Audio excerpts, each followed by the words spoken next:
বন্দ্যোপাধ্যায় ফের আলোচনার বার্তা নবান্নের তরফ থেকে বিকাল 5টায় নবান্নে বৈঠকের প্রস্তাব দেওয়া হয় এবং এরপরেই 3:53 ইমেল করা হয় জুনিয়র ডাক্তারদের তরফ থেকে এবং এই মুহূর্তে সাংবাদিক সম্মেলন করে জুনিয়র ডাক্তাররা আন্দোলনকারীরা তারা জানালেন নবান্নে যাচ্ছেন, নিজেদের তরফ থেকে বাস অ্যারেঞ্জমেন্ট করা হচ্ছে এবং সেই বাসে চেপে 30 জন জুনিয়র ডাক্তারই যাবেন সেই বৈঠকে, অর্থাৎ 30 জন এই অনর রয়েছেন জুনিয়র ডাক্তাররা।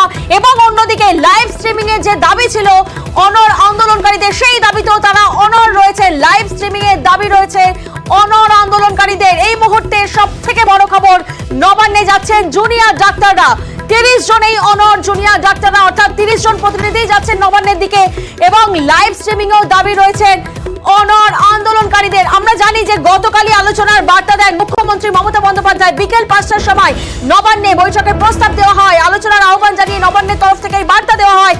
জুনিয়র চিকিৎসকদের ইমেল করেন মুখ্য সচিব এবং এরপরে 3:53 ইমেল করা হয় জুনিয়র ডাক্তারদের তরফ থেকে। প্রতিনিধি রৌনক এই মুহূর্তে আমাদের সঙ্গে রয়েছেন।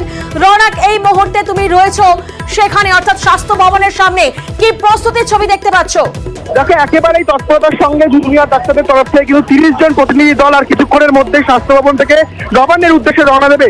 স্বয়ং মুখ্যমন্ত্রী মমতা বন্দ্যোপাধ্যায় তিনি উপস্থিত থাকবেন, সেই কারণেই কিন্তু তারা যাচ্ছেন এবং তারা যেটা বলছেন যে 30 জন প্রতিনিধি নিয়েই তারা যাবেন, সদর্থক আলোচনার জন্যই কিন্তু তারা যাচ্ছেন। সেক্ষেত্রে তাদের যে 3টি শর্তের মধ্যে 2টি শর্ত আছে, যে বৈঠক হবে সেটি লাইভ স্ট্রিমিং করতে হবে এবং যাতে ন্যূনতম 30 জন প্রতিনিধি ঢুকতে দেওয়া হয়। তারা 30 জনকে নিয়ে যাবেন এবং যে লাইভ স্ট্রিমিং এর যে তাদের শর্ত ছিল সেই শর্ত থেকেও তারা কোনো মতে সরছে না, সেই শর্ততেও তারা অনর। তারা বলছে যে তারা ইতিমধ্যে নবান্নের জন্য রওনা দিচ্ছেন, কিন্তু তাদের বৈঠক লাইভ স্ট্রিমিংও করতে হবে।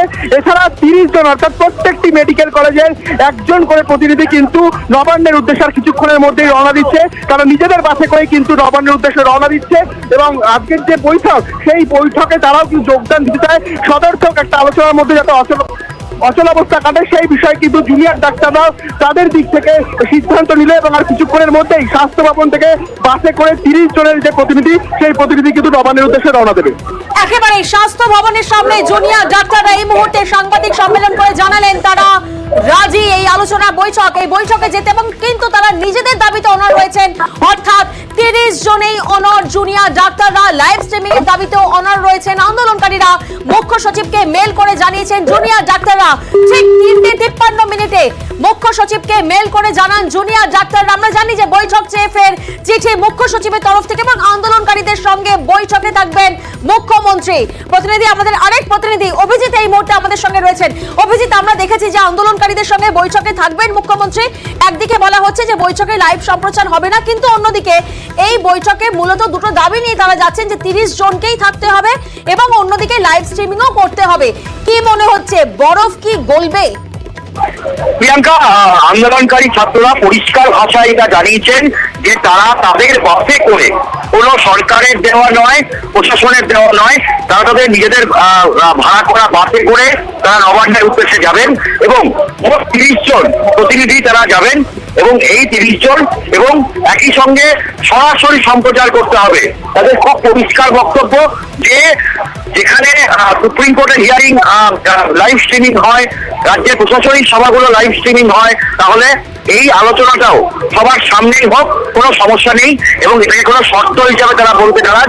তাদের বক্তব্য যে অত্যন্ত খোলামেলা ভাবেই তারা এই প্রস্তাব দিচ্ছে, একদম স্বচ্ছভাবে তারা এই প্রস্তাব দিচ্ছে এবং তাদের বক্তব্য আশা করা যাচ্ছে সরকারও এই দাবি মেনে নেবেন এবং আজকের আলোচনা সদর্থকভাবেই হবে। এবং সরকারের পক্ষ থেকে দুপুরবেলাতেই মুখ্য সচিব ডক্টর মনোজ পন্থ তিনি যে বার্তা পাঠিয়েছিলেন, ইমেল করে যে বার্তা পাঠিয়েছিলেন, সেখানে যদিও পরিষ্কার বলা ছিল যে 15 জন প্রতিনিধি নবান্ন সভাঘরে মুখ্যমন্ত্রীর উপস্থিতিতে বৈঠক হবে এবং সেই বৈঠকে কোনোভাবেই লাইভ সম্প্রচার বা সরাসরি সম্প্রচার করা যাবে না, তবে বৈঠকের স্বচ্ছতার জন্য সেটাকে রেকর্ডিং করা হবে।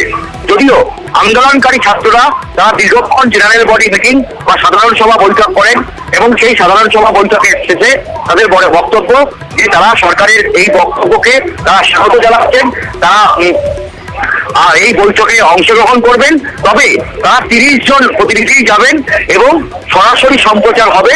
এই সরাসরি সম্প্রচার এই আলোচনাতে হবে এবং এটাও বক্তব্য তাদের যে এই নবান্ন সভাঘরে যে আলোচনা হবে সেই আলোচনা সভা থেকেই কোনো সিদ্ধান্তে উপনীত হওয়া হবে না। এখানে এসে অর্থাৎ স্বাস্থ্য ভবনের সামনে এসে যে মানুষ রয়েছে, যে আন্দোলনকারীরা রয়েছে, তাদের মতামত নিয়েই তারা তাদের সিদ্ধান্ত জানাবেন যে আগামী কর্মসূচি কি হবে। একেবারে অভিজিৎ, আমরা জানি যে গত মঙ্গলবার থেকে স্বাস্থ্য ভবনের সামনে টানা অবস্থান চলছে, দুরাত পার হয়েছে, তীব্র স্নায়ু লড়াই চলছে। সাংবাদিক সম্মেলন করে স্বাস্থ্য ভবনের সামনে থেকে আন্দোলনকারী জুনিয়র চিকিৎসকরা ঠিক কি বললেন শোনাবো আপনাদের। মুখ্যমন্ত্রী আমাদের সাথে বসতে চান, কিন্তু কিছু শর্তাবলী আমাদের মনে হয়েছে তারা তাদের দিক থেকে রেখেছেন। রাজ্য সরকারের পক্ষ থেকে, চিফ সেক্রেটারির পক্ষ থেকে যে সদর্থক বার্তা এসেছিল, সেই বার্তাকে আমরা ওয়েলকাম করছি। আমরা মুখ্যমন্ত্রীর সাথে দেখা করতে চাই। 4:45 মধ্যে ওনারা যেতে বলেছেন।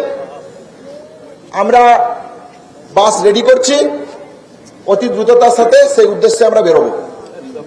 পাশাপাশি আমাদের যা বলার সেটা আমরা মেল করেছি, 3:53 আমরা মেল করে দিয়েছি। পাশাপাশি এটা বলছি, আমরা অবশ্যই যাব, কিন্তু আমাদের যা পদক্ষেপ ছিল, যা পথ ছিল, সেই পথেই থাকছে। 30 জন ডেলিগেট আমাদের যাবে। এর সাথে লাইভ স্ট্রিমিং এর কথা আমরা যেটা বলেছিলাম, সেই লাইভ স্ট্রিমিং এর পথেই আমাদের দাবি থাকছে।